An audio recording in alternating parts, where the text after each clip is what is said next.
اعوذ باللہ من الشیطان الرجیم، بسم اللہ الرحمن الرحیم۔ آج ہم کلیات قانون سے امراض خاصہ و امراض شرکیہ کے بارے میں پڑھیں گے۔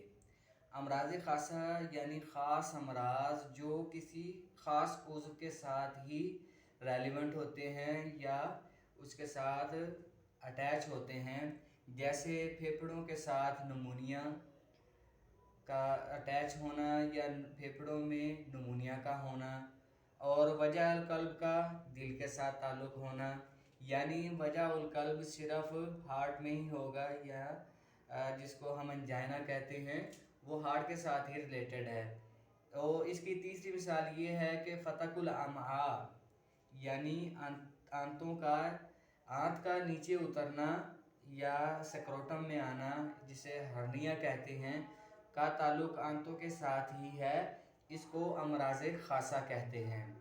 امراض شرکیہ سے مراد ایسے امراض ہیں جس میں دوسرے اعضاء شرکت کرتے ہیں، یعنی وہ کس شکل میں شرکت کرتے ہیں، اس کی 6 حالتیں ہیں، 6 کیفیتیں ہیں، جن میں سب سے پہلے ہم کیفیت کا ذکر کریں گے ایک عصب یا عضلہ کے ذریعے۔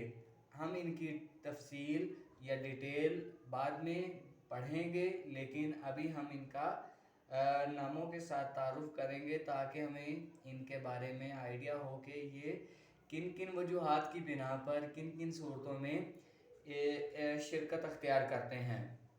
تو پہلی صورت یہ ہے ایک عصب یا عضلہ کے ذریعے۔ دوسری صورت ہے ایک عضو دوسرے کا راستہ ہو۔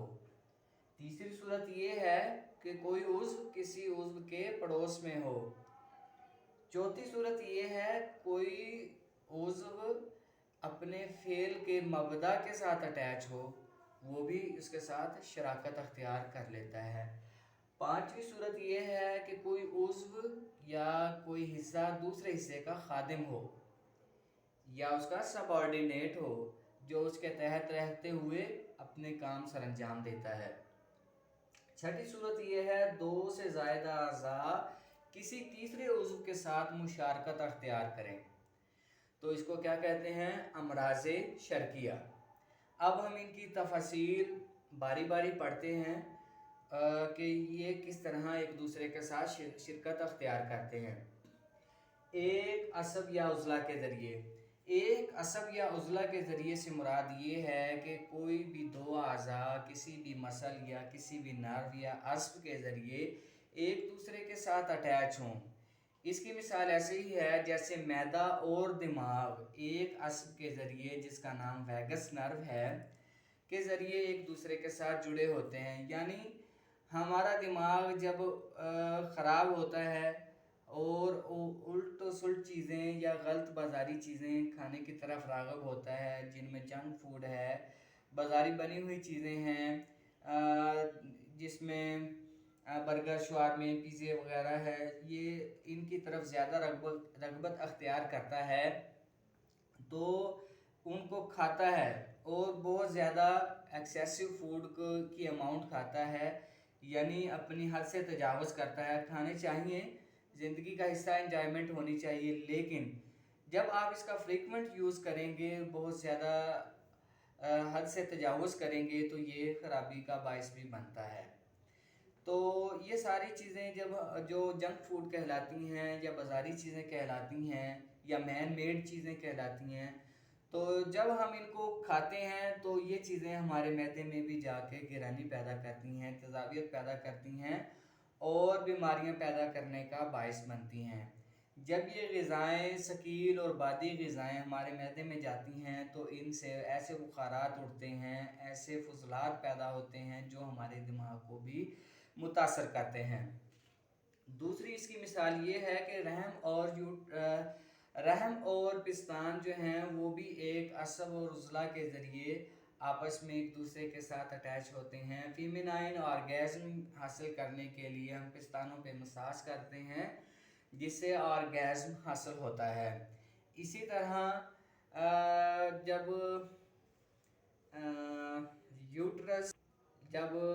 یوٹرس کے اندر کوئی پرابلم آتا ہے تو ہمارے پستان جو ہے اس کے اندر بھی چینجز آتی ہیں۔ تو اسی طرح اگر فیمینائن مچ مور آرگیزم آ جائے تو پستانوں میں سختی آ جاتی ہے، یہ اس کی ایک مثال ہے۔ اب دوسرے کا ذکر کرتے ہیں، ایک عضو دوسرے کا راستہ ہو۔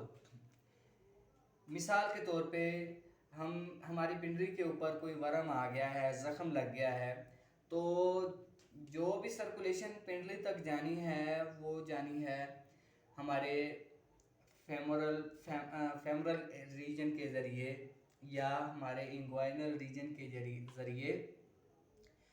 تو جب وہاں پر ورم ہوتی ہے تو اس ورم کے اثر کی وجہ سے ہمارے جو کنجران کی گلٹیاں ہیں یا انگوائنل ریجن میں ہمارے گلٹیاں ہیں، لمف گلینڈز ہیں، وہ بھی متورم ہو جاتے ہیں۔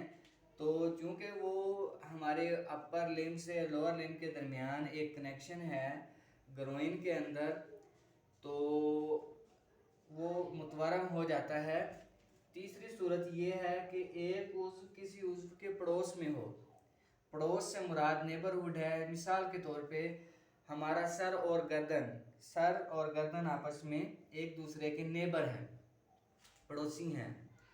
یا دوسری شکل یہ ہے کہ ہمارا دل اور ہماری بغل یہ آپس میں پڑوسی ہیں۔ تو اگر کسی ایک عضو میں کوئی مسئلہ آتا ہے تو اس کا پڑوسی جو ہے اس کو محسوس کرتا ہے اور اپنے علامات کے ذریعے ظاہر کرتا ہے۔ گردن میں درد ہے تو سر بھی جو ہے بوجھل ہوگا، سر میں بھی گرانی ہوگی، سر میں درد ہے تو گردن کے اندر بھی، یہ ہمارے شولڈرز میں جو ہے وہ اس میں بھی پین محسوس ہوگی، گرانی محسوس ہوگی، گراوٹ محسوس ہوگی۔ اسی طرح جو میں نے سیکنڈ بات کی ہے دل اور بغل کا، تو آپ نے دیکھا ہوگا کہ انجائنا کے پیشنٹ جو ہیں وہ بغل کے اندر تک درد کو محسوس کرتے ہیں، کہ بغل کے اندر کسی کونے میں جا کے وہاں تک درد محسوس ہوتی ہے، اور وہ درد کی شدت سے اپنے ہاتھ کو دل پہ رکھ کر اپنی بغل کو زور سے دباتا ہے اور اس درد کو رفع کرنے کی کوشش کرتا ہے۔ تو یہ جو تھا پڑوسی عضو جو ہے وہ اپنے پڑوس والے عضو کی تکلیف میں شامل ہو جاتا ہے، مرض میں شامل ہو جاتا ہے۔ چوتھی صورت یہ ہے کہ فعل کا مبدا، جیسے دیکھیں مثال کے طور پہ ہم سانس لیتے ہیں تو ہمارے پھیپھڑے ایکسپینڈ ہوتے ہیں، پھولتے ہیں، اور جب ہم سانس کو خارج کرتے ہیں تو ہمارے پھیپھڑے سکویز ہو جاتے ہیں، شرنک ہو جاتے ہیں۔ اس سارے کام کو کرنے میں ہمارے حجاب حاجز یا پیریٹونیم جو ہمارے ایبڈومن میں ایک لیئر ہے وہ بڑا رول ادا کرتی ہے، چونکہ وہ پھیپھڑوں کو پش اینڈ پل کرنے کا کام کرتی ہے۔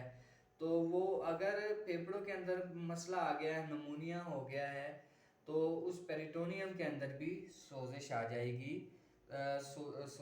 سوزش کی وجہ سے ہمارے پیٹ میں بھی درد محسوس ہوگا، اور اسپیشلی جب کفنگ ہوتی ہے، کف کرتا ہے جس کو نمونیا ہو جاتا ہے، تو وہ یہ بھی کہتا ہے کہ میرے پیٹ کے اندر بھی تکلیف محسوس ہو رہی ہے۔ وہ اسی وجہ سے ہے کہ کیونکہ پھیپھڑوں کے فعل کا مبدا جو ہے وہ پیریٹونیم یا حجاب حاجز ہے، تو وہ بھی انوالو ہو جاتی ہے۔ پانچویں صورت یہ ہے امراض شرقیہ کی کہ کوئی عضو کسی عضو کا خادم ہو۔ میں نے اپنے سابقہ ایک لیکچر میں آپ کو بتایا تھا کہ ہمارے عضو رئیس ہیں اور اس کے خدام ہیں، تو دماغ جو ہے عضو رئیس ہے، اس کے خدام اعصاب ہیں۔ تو دیکھیں کس طرح دماغ اور اعصاب کے اندر ایک رشتہ، ایک تعلق، ریلیشن شپ بن رہا ہے کہ دماغ کے اندر کوئی مسئلہ ہے تو اعصاب بھی اس کے اندر پیدا ہونے والی علامات کو شو کرتے ہیں۔ دماغ تھک گیا ہے، آپ کا پورا باڈی تھک جائے گا، کیونکہ دماغ کے ذریعے آپ کے پورے باڈی کا نروس سسٹم کنٹرول ہو رہا ہے، تو آپ کے ہاتھ، آپ کے پاؤں، آپ کا جسم آپ کا ساتھ نہیں دے گا۔ کیونکہ آپ کا جو آفیسر ہے، جو عضو رئیس ہے، وہ تھک گیا ہے، وہ ڈیزیزڈ ہو گیا ہے، وہ بیمار ہو گیا ہے، تو آپ کے اعصاب بھی لازمی طور پر اس کے ساتھ بیمار ہو جائیں گے۔ اسی طرح اعصاب کے اندر پیدا ہونے والی کمزوریاں، کسی بھی عضو کے پٹھا کو کاٹ دیا جائے یا اس کو ڈیمیج کر دیا جائے تو دماغ کا اس کے تعلق ختم ہو جاتا ہے اور اس کی تکلیف میں اضافہ ہو جاتا ہے۔